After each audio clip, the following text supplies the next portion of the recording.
Hello, Risk players. I am the Static Mage, a Grandmaster ranked player in Risk Global Domination.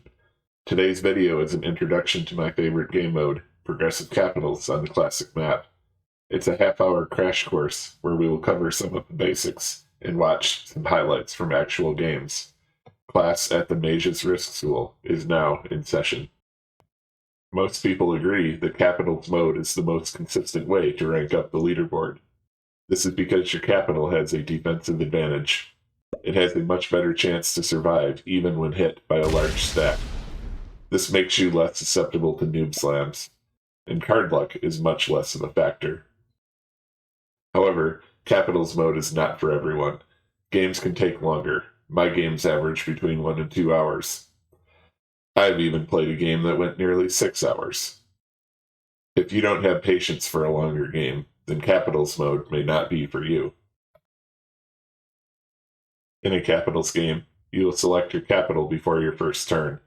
You must select a territory that you occupy. You will receive 3 extra troops there.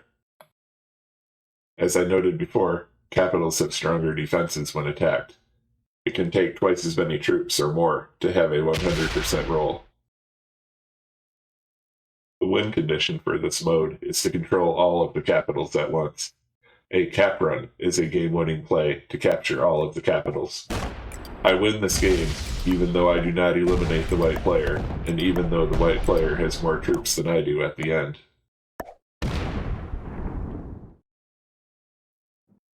Although this is not specific to Capitals mode, I need to distinguish between fixed and progressive cards.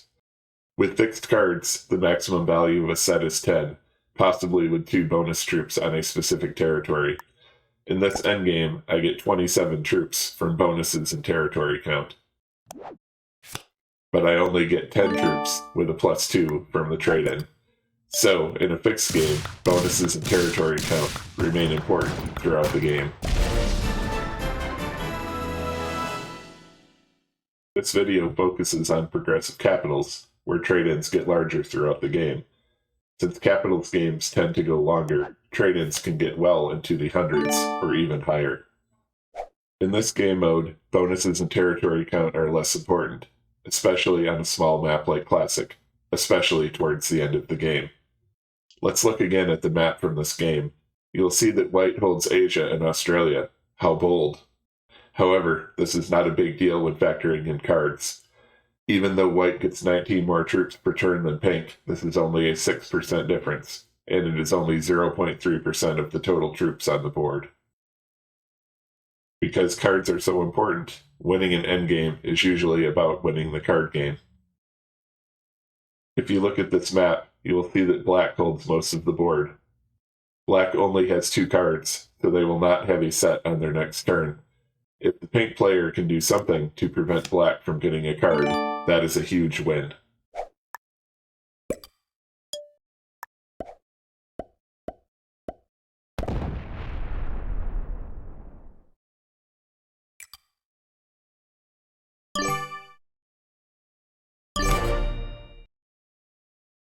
Black gets 22 troops, but that is not enough to capture a territory.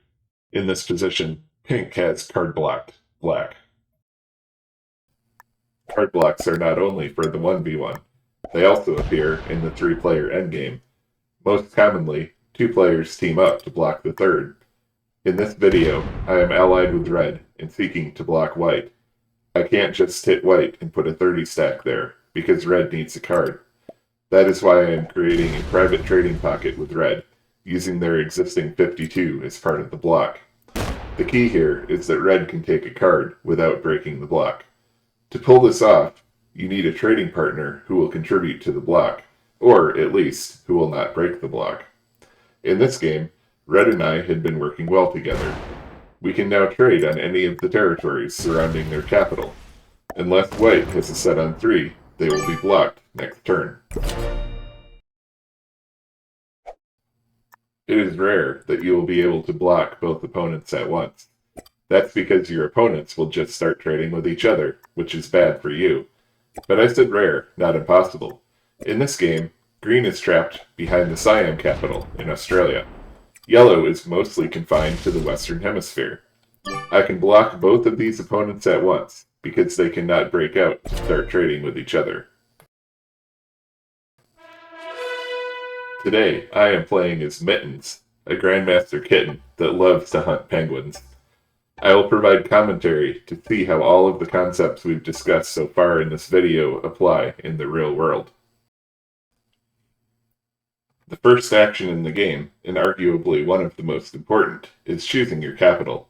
Capital selection follows the same turn order as the game. A good capital will be well connected. Ideally, it will touch a lot of territories, and those territories will touch a lot of territories. Green is the first in the turn order, and they have a very strong capital option here. North Africa is generally a great capital, and they started with 4 troops on it. Why is North Africa a good capital? First, it touches a lot of territories. We call these cap cards, territories that touch a capital. North Africa has 1, 2, 3, 4, 5, 6 cap cards. That's tied for most on the board. One way to measure how difficult a capital is to block is to count the territories that touch its cap cards. For North Africa, on this map, there are 1, 2, 3, 4, 5, 6, 7, 8 such territories. We don't count the blizzard. For the sake of discussion, let's compare this to another possible capital choice for green, Alberta. Alberta has 1, 2, 3 cap cards on this map. And again, we do not count the blizzard. As for the territories touching the cap cards, we have 1, 2, 3, 4. These numbers are much lower than North Africa, so this strongly implies that Alberta is a worse capital. This is a map that I have prepared based on the 2 factors we just calculated. I will be creating a dedicated video about capital selection in the near future. Back to our game. Green has indeed chosen North Africa. White has a great capital choice here. A China capital, along with the Siberia blizzard, blocks off the western route into North America. This capital won't be as powerful if Blue takes Afghanistan, as they should, but that's still White's best option. And well done, White. Now it's Black's turn. Ukraine is the obvious choice here, and Black was even fortunate enough to spawn with a 5 there. Black did not select a capital in time, so the game randomly chose Western Australia for them. They missed out on Ukraine, but at least they didn't get Japan, South Africa, or Madagascar, all of which would have been worse. Let's examine Blue's options here. Afghanistan is the best choice. It's not nearly as good as usual due to the Siberia blizzard and the China capital. However, it's a 6, and it has great mobility into Europe. Brazil is not a good choice at all. The neighbor cap with North Africa makes Blue and Green natural enemies. Because these caps are both on a choke point, they can't ever help each other. Blue's capital will also be easy to card block. Just have to put a stack in Central America. Now it's my turn. Let's look at my decision-making process. I immediately rule out Eastern Australia because it's a terrible cap in general and even worse with a neighbor cap. I have no interest in Indonesia either. Even though I spawned with an 8, this capital is easily blocked. Furthermore, it would trap Black in Australia. This means I would always be at risk of Black rolling my capital, and if that happened, White could swoop in and kill us both. I hold Irkutsk, Eastern US, and Scandinavia. As we see from the map, all of these are 1-star choices, because they're pretty easy to block. So we're left with a choice between Egypt and Greenland. Egypt is mathematically the best capital in general circumstances, but the North Africa cap here nerfs a lot of the potential. Greenland is especially strong on this map, because it splits the board in half. If I chose Greenland, only myself and White would have access to both sides of the board, and this is very powerful. Therefore, I choose Greenland. As we enter the early game, you should be seeking to make your capital as big as possible. I recommend that you take the cheapest card available while stacking the rest of your troops on cap. This might seem boring, but it's the right play for at least the first several turns. Seeing how your opponents play their first turn can give you an idea of their playstyle and experience level. Here, we see green place all their troops on cap. Roll a 4v1 away from their capital. Roll another 4v1 away from their capital. And pull in the 3. Maybe that second attack was to get out of the way of my 8, but overall it was a pretty reasonable turn. Now we see white add all of their troops off capital. They roll a 6v1. They didn't need extra troops for that. This turn didn't make a lot of sense. Black is up, and they place all the troops on their capital and proceed to roll my 8. They got a terrible roll. This is of course infuriating for me. I was hoping to use those 8 troops to get cards. But there are more reasons why this was an awful play. They now just have 3 troops remaining in their capital, making it an easy target. They've also ruined any chance of me wanting to work with them in the future. Blue is up next. Notice how they chose a green 3 to hit. As I noted, blue and green are enemies based on their capital locations. As the 5th player in the turn order, I get an extra 2 troops on my first turn. I put them all on my capital. I'm first going to try a 2v1. That's 43%, and it fails. Now I'm going to try a 3v1. That's 89%, and it succeeded. By the way, I had zero interest in investing troops to try to take Black's capital. Black's capital is terrible. There is no way I was going to leave my best capital as a 6 with that white 5 next to it. I'm not happy with what Black did, but I'm resisting the temptation to retaliate here. That would do nothing for my game. I could use my 5 to kill Black's 4, perhaps, but that does nothing for me. White places most of their income on their capital, and they're headed down under, and they have now taken Black's capital. I don't understand this extra attack. It doesn't really make sense. Then they fortify from Europe to the Middle East. They left their China capital as a 1. They downgraded from perhaps the best capital on the board to the worst. This is very questionable, and this gives Black a chance to get right back into the game. Black promptly captures the China capital and fortifies in more troops to strengthen it. There wasn't anything terribly interesting for a couple turns, so let's skip ahead to turn 4.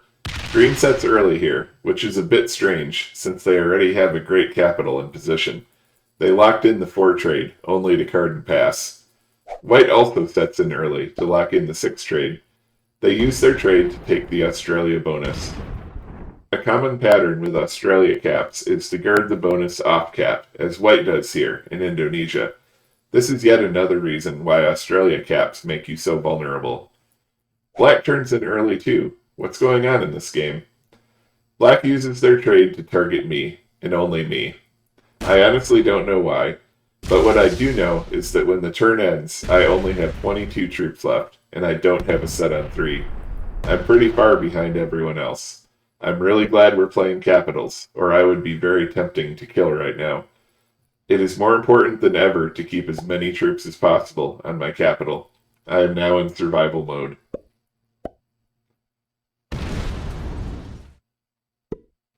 The proper play for me here is to card and pass. Taking the card in Iceland means my capital is now closed to Europe, but every troop counts.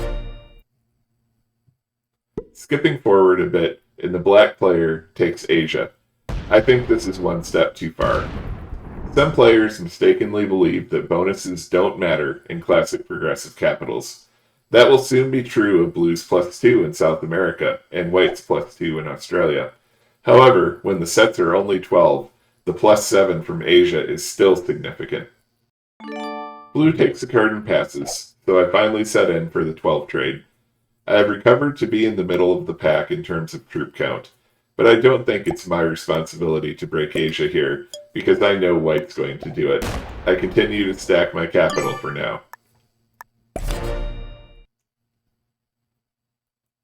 Green takes a card and passes, so now it's white's turn. And as expected, white breaks Asia. They leave the 23 stack off cap, and what happens next is predictable. Black sets on 3 again, takes the 15 trade. They take out that 23 stack and continue in to break Australia.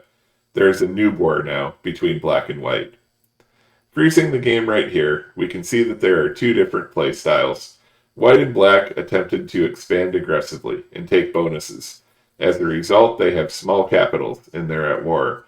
On the other hand, green, blue, and myself have similar sized capitals. Blue has a bonus, but they essentially spawned with it.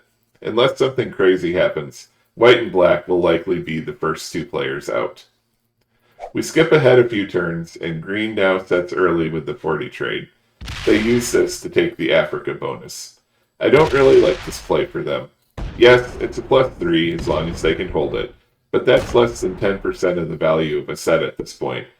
Most significantly, this comes at the expense of closing off their capital.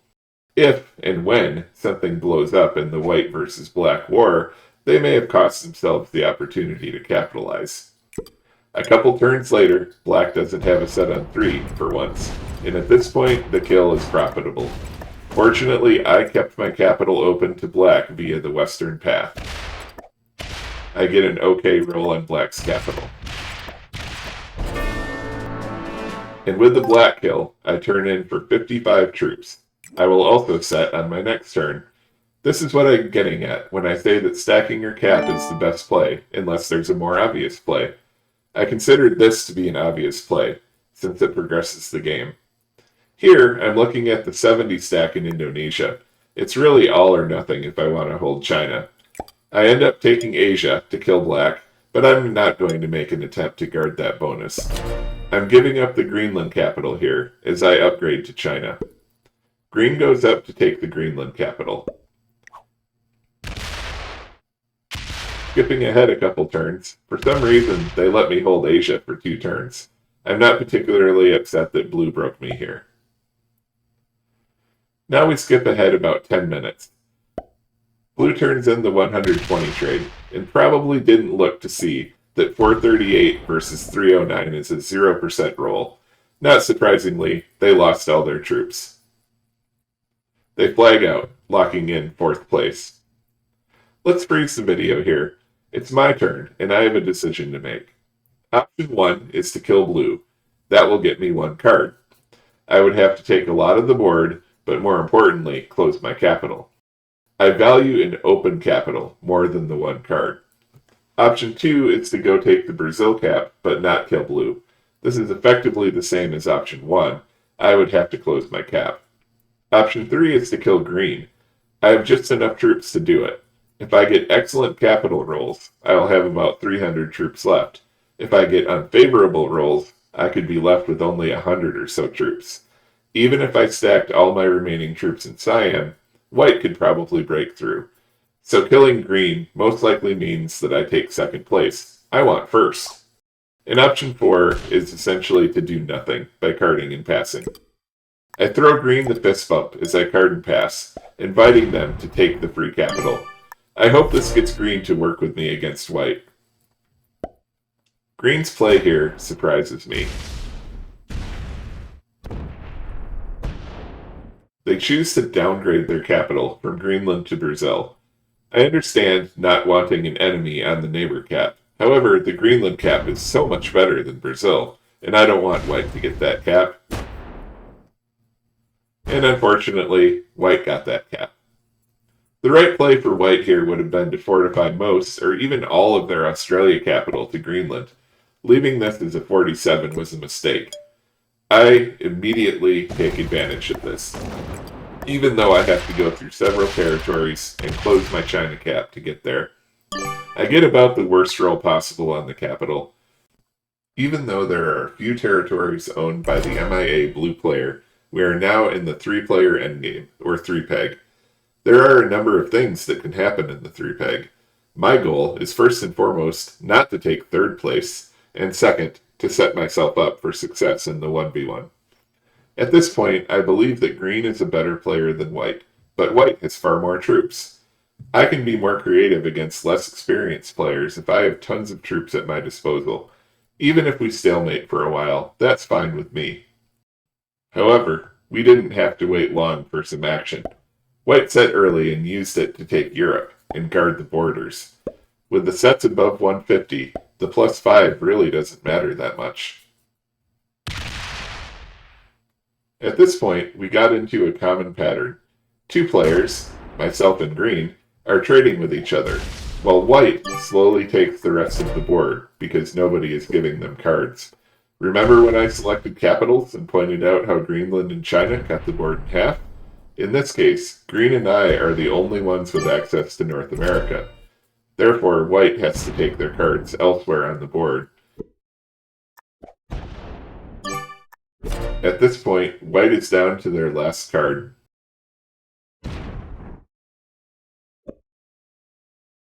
Instead of taking the last card, the white player skips their card. And the white player then decides to bot out.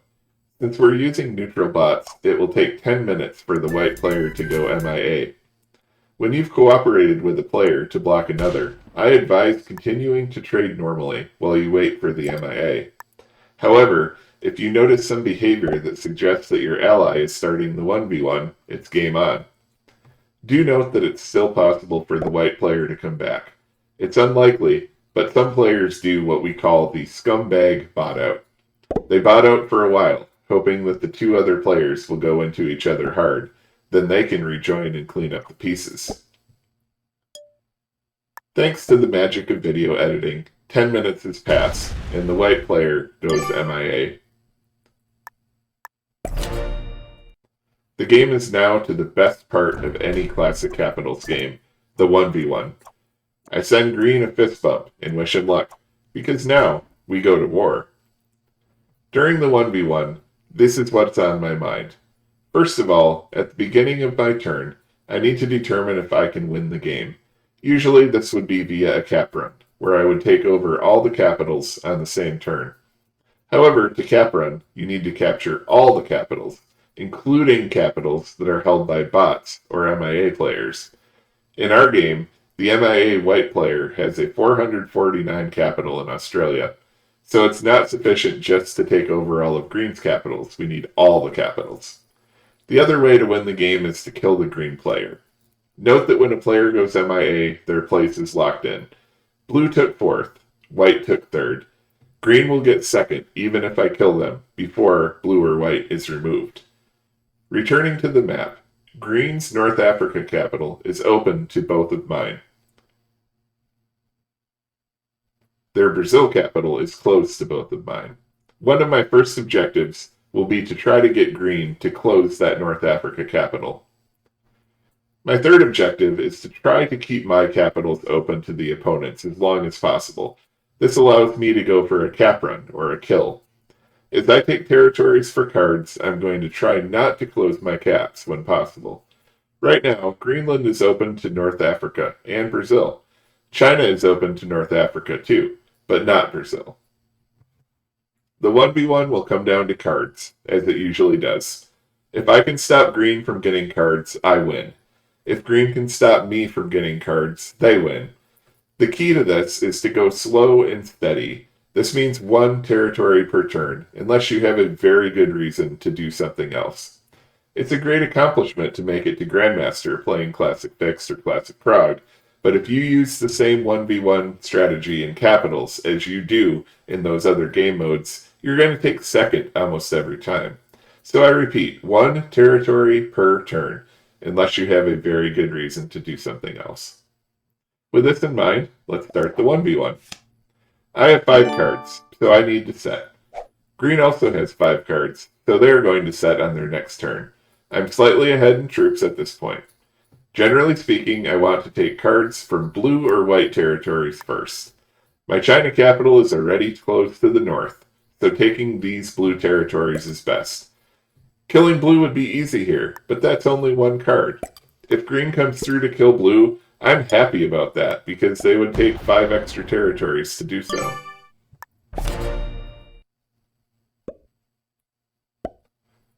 And green does indeed go for the blue kill here. They get 1 card, but as I noted, they took 5 territories to do so, and that's huge. Those territories will be ones that I can block later in the game. At this point, green has 4 cards, and I don't have a set, so I can't block green. My focus is on taking my cards by hitting white. In retrospect, as I am editing this video, it would have been better to advance toward Europe and toward green, because I would have been able to force green to close their capital faster. Green sets early, and that's a mistake. You should never set early in the 1v1 if you don't need to. Green has plenty of territories they can take without a set and without closing their capital. They take East Africa, which is also a mistake. That's one of their cap cards. Green is one step closer to closing off their cap and having me block them. Here, I advance toward green. I move enough troops to be able to take Ukraine on the next turn if I want to. Green responds by taking Northwest Territory. That's one of my cap cards, so that's okay. I'm now on 5 cards, and I set for the 210 trade. Green is only on 3 cards. They may have a set, but there's a good chance they don't. I want to force green to take one of their cap cards or my cap cards. So I place stacks on territories I don't want them to take, like Japan. I leave territories I do want them to take as ones.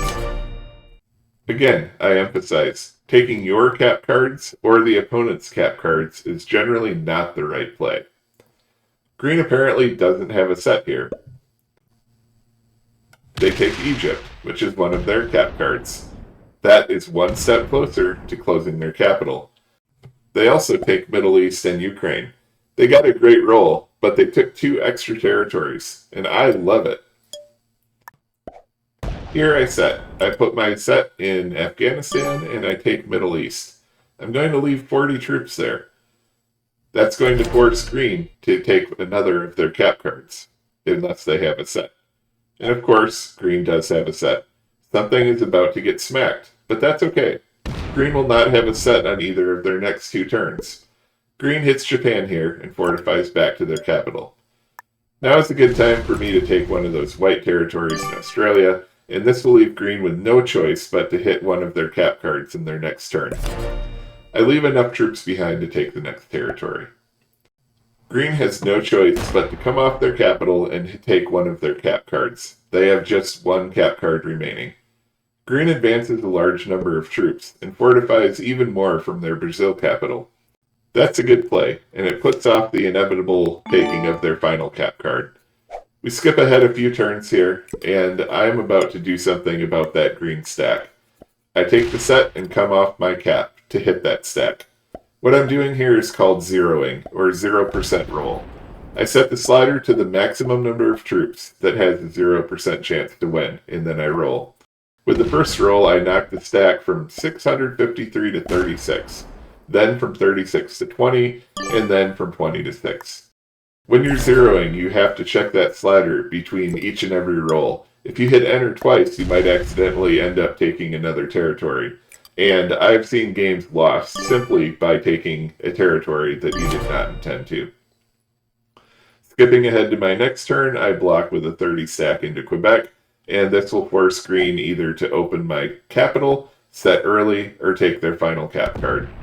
Green chooses to set early and open my capital anyway. There was no real point to setting there if they were just going to open my capital, but my response here is going to be to block them, since they set early. Green only has 1 card now, so they can't set. This forces them to take their last cap card if they want to get a card at all. And green actually chooses to skip a card here. That's costly for them, with sets at 250. Each card is worth 83 troops at this point.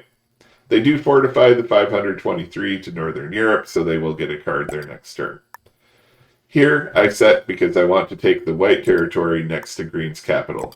Territories are at a premium, and every card matters. Since we're roughly equal in troops, I slam my remaining troops into green's stack, hoping to get attacker's advantage. Unfortunately, I get bad rolls both times.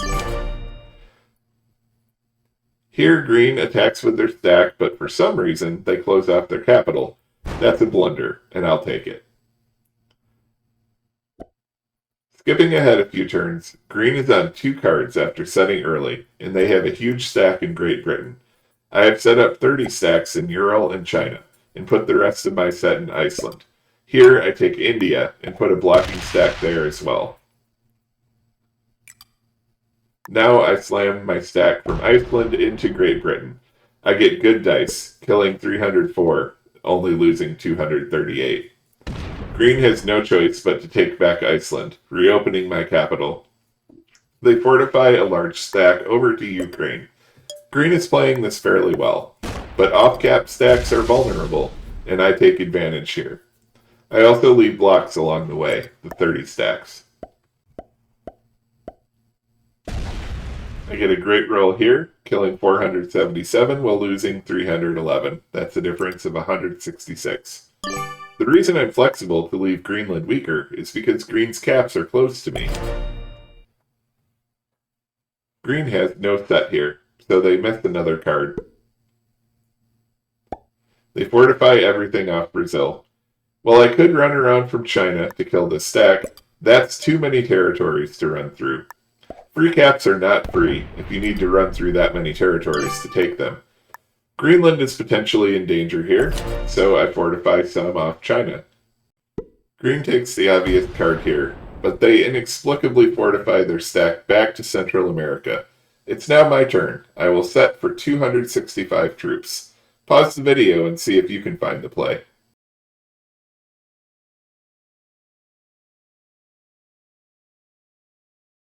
Two possibilities come to mind here. One would be to come off the capital and kill the stack. I have enough troops to do that. However, I would be left with probably only about 100 troops left over, so I wouldn't even be able to take that capital. The other play is essentially to continue the block. This will again force Green to set early, or block them if they have no cards. So I continue my block in Europe. Since the India stack isn't really doing anything anymore, I move it closer to the action. It's Green's turn, and it doesn't appear that they have a set on 4. They fortify more troops off their capital to North America. I choose to take my card in Europe again, and now it's time to block Green. My China capital is no longer in danger, so it only needs to be able to defend against a set. I can fortify a bunch of troops off it. Green is still blocked. They skip a card and fortify their huge stack to the eastern US. I can't really do anything about that. I can think about taking the Brazil cap, but again, I don't want to take that many more territories. So I just take a card and save my 350 troops. Predictably, Green takes the card in Quebec. There's no way for me to stop that, and they will set on their next turn. I set here, and now I decide that it's time to make the move. With the 860 stack potentially pressuring my caps, it's time to pressure Green's cap. Even though I have to run through 4 extra territories, I do go for the Brazil cap here. Brazil in and of itself is not a great capital for cards on this map. However, it is touching Green's main capital, and this means I am putting pressure on it. At this point, Green sets and uses their large stack to take Greenland. They got a very favorable roll. Green having Greenland is not ideal. They now have 2 more cap cards. It's now my turn, and I'm going to start the block again. I don't have a set, so I can't completely block everything. I'm conceding that Green is going to get cards in North America, but I do keep the Europe block going. Green sets early, and I love to see that. This means I'm going to have at least 2 opportunities to pull off a block. Green takes Quebec, which is one of their cap cards, without me even forcing them to. That's a blunder. Here I choose to take my card in Europe. I could have set early there to block in the eastern US and Central America to force Green to take their last cap card, and in retrospect I should have done that. Predictably, Green takes the easy card. But now that I have a set, it's an opportunity to block them again and force them to take their last cap card.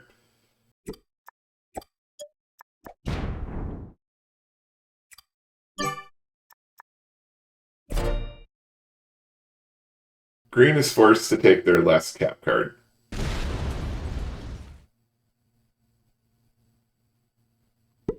They fortify 32 to Quebec, but that is not enough.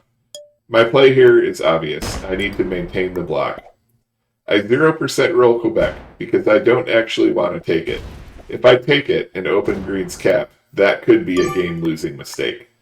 I reinforce from my capital to maintain the block. Green is blocked here, and I am on 4 cards. If they fortify too much off their North Africa cap, it could be vulnerable. Here they place the income on their capital and don't try to take a card. For my turn, I advance 1 territory at a time. I go from western US to Alberta because it does not add any points to my card block. Green again puts the troops on their capital and skips. They have chosen a slow death here. They may be hoping that I run out of cards and have to reopen their capitals.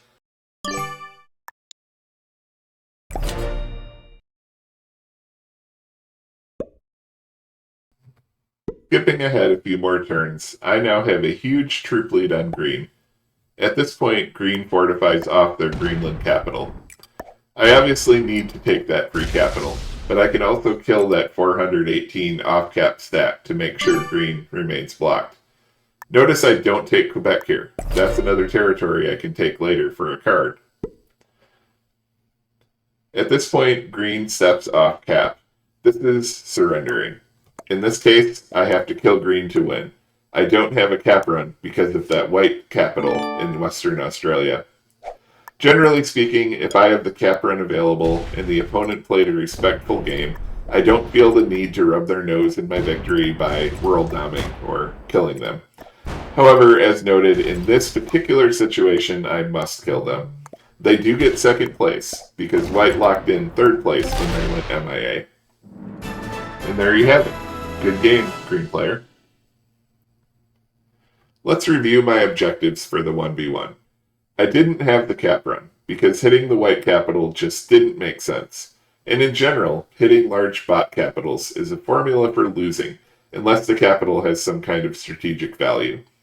I did make my opponent close their capitals to me, which gave me the flexibility to go out and hunt their off-cap stacks. My China capital was closed via Asia and Europe, but open via North America for most of the game. The key was taking Brazil at the right time. This put pressure on North Africa, and ultimately I won the game because I card-blocked green. This is the first video in a series that will cover classic progressive capitals in great detail. Feel free to subscribe if you'd like to know when these come out. Class at the Mage's Risk School is dismissed.